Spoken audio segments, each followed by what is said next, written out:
Yun, so magandang araw sa inyo mga boss, mga paps, mga sir, mga ma'am. Share ko lang sa inyo, meron na po akong sticker na pinagawa. Ito, simple lang naman yan. Ayan, Motobin. Black and white, kasi black yung motor natin. So, sa mga makakakilala sa akin dyan sa daan, yan po yung motor ko. Plain na black, tinanggal ko na yung decals na gold. So, sa mga makakakilala sa akin, syempre, bibigyan natin ng sticker yan. Bibigyan ko kayo isa-isa, no? Tapos, may pupuntahan lang din ako sa Valenzuela kasi meron tayong bibilin na kailangan ko din sa motor ko. So, tara. Nandito nga lang pala ako ngayon, no? Sa may Philippine Arena. Yan. May sticker na tayo. Pero hindi ko pa nakakabitan eh. Ito pa yung sticker ko dati pa oh, yung Alvin Moto. Nagpalit na kasi ako ng pangalan. Pinalitan ko na kasi daming kapangalan eh. Tsaka natigil din ako. So ngayon ito na kasi yung pagbabago. So tara. Medyo tayo ngayon yung pacing ko medyo babakbakin ko siya ng konti. Kasi alam mo yung mabagal lagi takbo ng motor mo. Ano siya? Malamya. Kaya ngayon gagawin ko, medyo i-stretch natin siya. Ay, nasalpok yung sasakyan. Ayun o, may dent.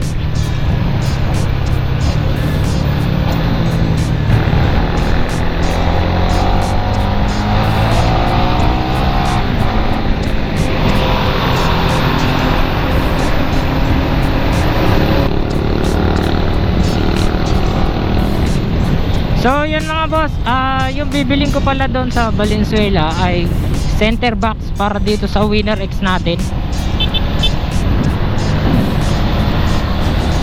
Yan, bibili tayo ng center box para sa Winner X natin kasi yung top box na ginagamit ko lagi, yung alloy top box, mabigat eh. Alam niyo yun, alloy top box pa lang mabigat na. Tapos yung DC monorack natin, be honest na lang din sa inyo, may kabigatan kasi solid na bakal yun eh. Tapos meron pang plancha na metal sheet sa ibabaw, tapos may design ng Winner X. So mabigat din yun. Kaya box pa lang mabigat na, yung bracket mabigat na. So wala pa akong nilalagay doon, pakiramdam ko para na akong may angkas. So ayun, tinanggal ko. Ngayon wala akong top box ngayon sa likod. Tinanggal ko, bracket lang. Kasi di ko naman kailangan. Singit ko na lang din sa inyo. Meron akong ginawang short clip sa bahay bago ko umalis. Kasi may mga nagtatanong kung anong top box yung gamit ko. Yan, papanood ko sa inyo. Sa mga nagtatanong kung anong top box ko, ayan, laki nyan. Ang tatak pala nito, ayan, MG. Di ko alam kung ano to eh. Di naman talaga to totally sa akin. Dito rin sa bahay, kahit sino naman pwede magkabit. Pero ito lang kasi yung kinabit ko sa motor ko. Ayan, ang pagkakaalam ko 47 liters yata to. Mabigat to, alloy yan. Pero mas maganda kung mag plastic na lang kayo. Meron na kasing design na plastic yung box, tas ganito yung itsura. Tapos yung DC monorack natin, message nyo na lang sa page ni DC monorack. Bibigyan naman nila kayo ng link kung saan kayo order. Pero sa kanila din kayo makakabili. So yun o, shoutout sa naka-Winner X. Sino kaya to? Kilala ko to eh.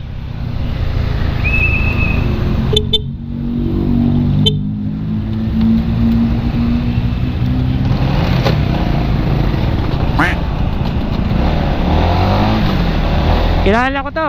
Siya lang yung kilala kong naka ABS premium na black. Tapos naka gold yung mags. Sundan natin. Kilala ko to eh.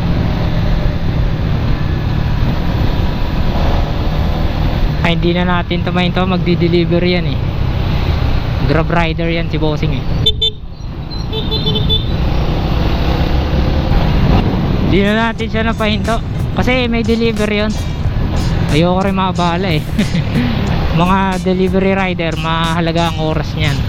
Kaya kung medyo mainit ang ulo nila, kung sakaling ma-delay kayo ng pick up ng item nyo, eh pagpasensya na lang natin, kasi yung mga riders na yan, yung mga nagdi-deliver ng mga pagkain ninyo, mga parcel ninyo, or yung mga courier na nagpapadala kayo ng mga items yun sa iba-ibang lugar, bawat oras sa kanila ay mahalaga. Kaya yung mga yan frustrated din kapag masyadong na-stuck sa traffic, kasi imbis na naitatakbo na nila yung papunta sa pagdideliveran nila ng mabilis na oras, tapos makapaghanap ng panibagong booking, eh wala, natatambay lang sila sa traffic. Tapos na traffic na nung matagal, eh pagdating dun sa pick up ng pagdating dun sa drop off, biglang magpapaintay pa yung customer na mga 5 minutes, 10 minutes, eh di ba? Mahalaga yon sa kanila. Sa loob ng 10 minutes na yon or 5 minutes, makakakuha na sila ng booking nun. Mabilis nga lang eh, minsan wala pang 30 seconds pagkatapos ng deliver nyan, may booking na agad yan. So yan, kaya hindi ko na inabalak. Kilala ko naman yon. Shoutout sa'yo, Boss Benjo. Siya yung unang-unang Winner X owner na na-meet ko dito sa Bulacan.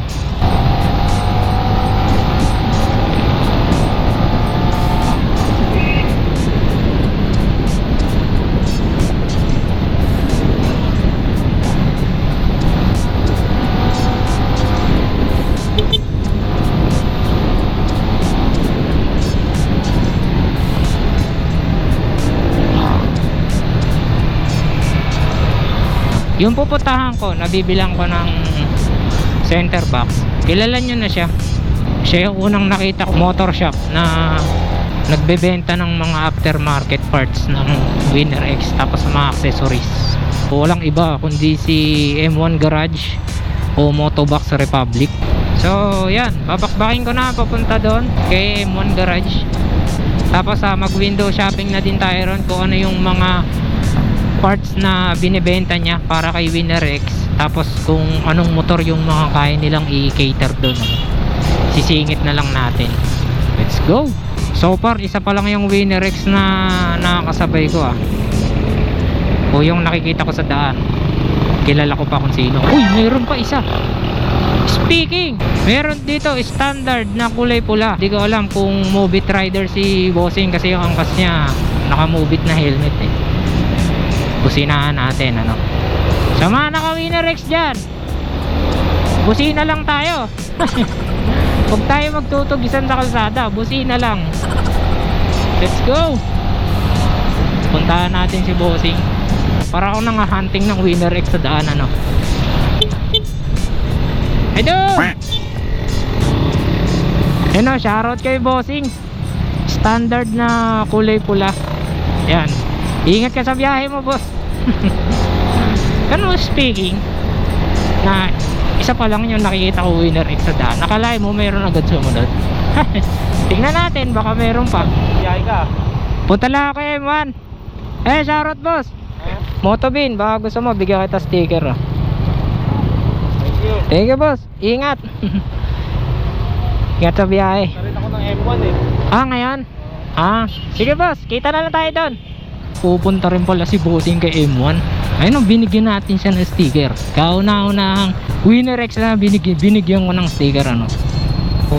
Malapit na tayo doon kay M1.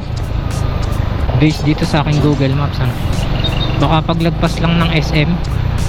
Yan na yun. Saan kaya dito? Gawing kaliwa yan eh.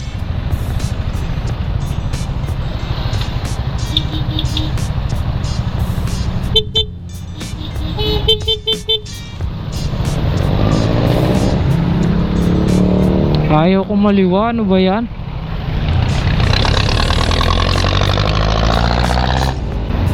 Ito, Motobox Republic. Let's go. Mukhang kakabukas lang. Boss, aja si Boss Arman? Si Boss Arman? Anong gawin, boss? Kachat ko siya ngayon eh. Sabi ko pupunta ako eh. Dito ako pinapunta sa shop eh.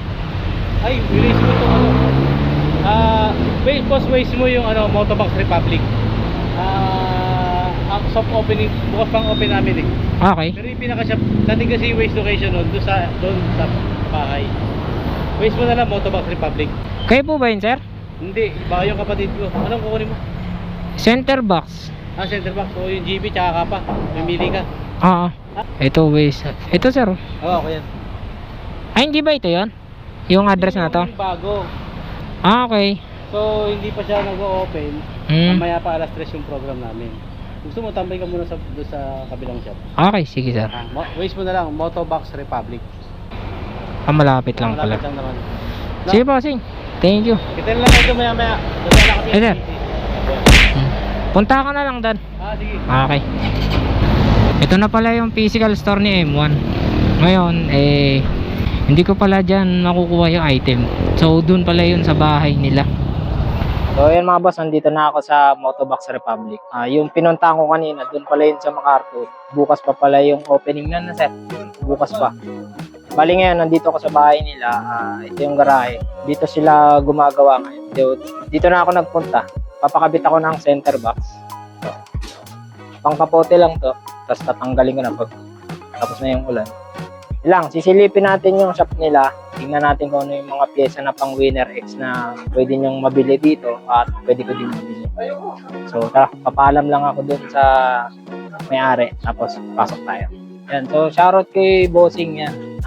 Nakasabay ko sa Arthur. Pero parehas lang kami ng binagsakan. Binigyan ko na rin siya ng sticker. Yan, binigyan ko ng sticker sa kalsada. Magkikita rin pala kami dito. Yan. So, ito yung motor natin.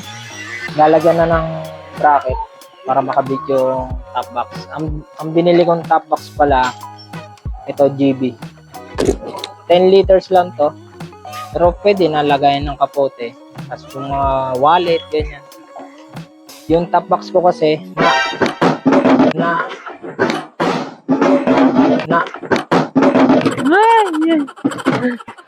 dapat papasok ako dito mga boss. Yan yung mga pyesa ng Winner X. At yung mga ibang motor din pang sniper. Yan. Kaso sabi nila magulo daw. Actually kulang na yung mga ibang pyesa dito kasi nandun na sa physical store nila sa MacArthur Highway. Yung pinuntahan ko kanina. So next time, pag nadaan tayo dito sa shop nila sa lalabas, tingnan natin kung ano yung mga tinda nilang pyesa. Ano, shoutout ko la boss. Yun, shoutout. So, Toyo Moto Vlog, yun, subscribe. Yan. Okay, sir. Shoutout eh. Basta na nga yung vlog, ano yung vlog mo? Motobin, sir. Yun, Moto Beans. Ay, si Moto Beans ang gigil. Ayun, ito pala si Boss. Boss, si sticker mo ba sa? Kala ko si Ben. Hindi. Motobin. Si Sniper kasi may Moto Beans yan, di ba? Boss, bigyan mo sticker, boss. Oo, boss. Meron ako. Kakapagawa ko lang din eh. Siguro natin si Boss. Shoutout din kay boss. Pala ito ng ano, si Joa. Ganap ng jojoain. Yan. Jojoain yan, no? Dito tayo. Marami. Recto. Yan. Dito tayo, Motobox Republic. Tapos matrip yan, puta ka doon. Yan. So, hintayin natin makabit yung center box. Nalaglag yan. Namali ako ng patong. Kaya wala na tayong magagawa. Namali ako ng patong. Kaya sold na talaga sa akin yan. Hindi na tayo makakapagwalit. Okay, rolling. So yan mga boss, tapos na. Uwi na ako. Nakabit na. Ito na yung tripod ko. Nilagay ko na dyan. Tapos binigyan nila tayo ng Motobox keychain. Tapos sticker. Ayan. Lagay ko muna dito yan sa loob. Tapos ito kay sir. Pangalan mo sir? Ernel. Oh. Shoutout kay sir Ernel. Ang hingi sa sticker. Bigyan natin sticker. Ito sir. Ayan. Ito sir. Sticker. Motobox. Pangalan po sir? So boss. Abala lang ano. Pangalan sir? Sa ano, anong parte? Sa YouTube. Sa YouTube. Si Rider. Popsi Rider kay sir. Buboy. May YouTube ka sir? Wala. Yan. Shoutout kay Bossing. Yan. So siya yung nagkabit ng center box natin kay sir. Bale ito sir. Ano, sticker. Yan. So sir. Ano boss, magkikita pa naman tayo sa susunod eh. Yan. So ayun mga boss, pauwi na ako. Nakabit na rin yung center box ito. Gagawan ko to ng review sa mga susunod nating vlog. Share ko sa inyo yung opinion ko about dito sa center box na to. Sa pamamagitan ng center box na to, mababawasan yung laman ng bag natin, kahit pa paano. Hindi naman siya ganun kalakihan, pero at least yung mga importanteng bagay may ilalagay mo dito. So yun lang mga boss. Kita-kita na tayo sa susunod na vlog. Let's go!